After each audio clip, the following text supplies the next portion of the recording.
ထက်လိုက်ဘူး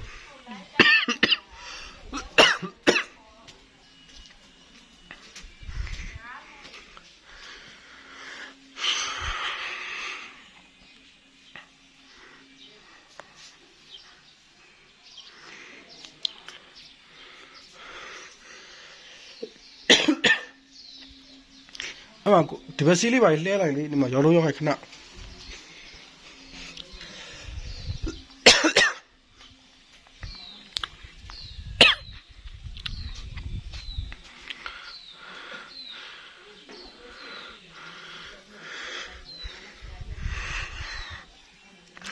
ရောက်တော့ရောက်ခိုက်ဒီဘက်စီးတွေပါလှဲဖျား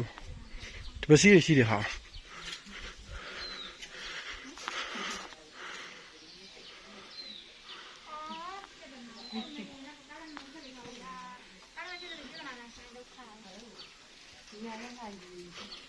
မေးလိုက်မလားမလားလည်းပြန်ချင်းလို့ရမလားလို့မေးကြည့်လိုက်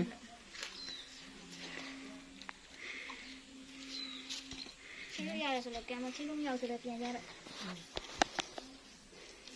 ခဏခဏချင်းလို့ရမင်းတော့မဟုတ်ဘူးဒါတော့ကတော့ဆရာကြီးကလိုက်ပို့လိုက်ပါဆိုလို့ဒီလာငိုတမီလိုက်မပို့လိုက်ပို့ဆိုကြာမှာဆိုလို့ဒီကြီးနဲ့ဟာဆက်ဟန်ပြန်ရရင်တော့ဒီမှာတမီကုန်တော့စိတ်နေလိုက်ဒါလေးကတော့ဈေးသွားပါရဲ့ဒီမှာလာပြန်ကုန်တိုက်စားပြီးဆက်ဆံပြီးရတာခုနလေးမှာဟယ်လိုဟေးအားရလားရှင်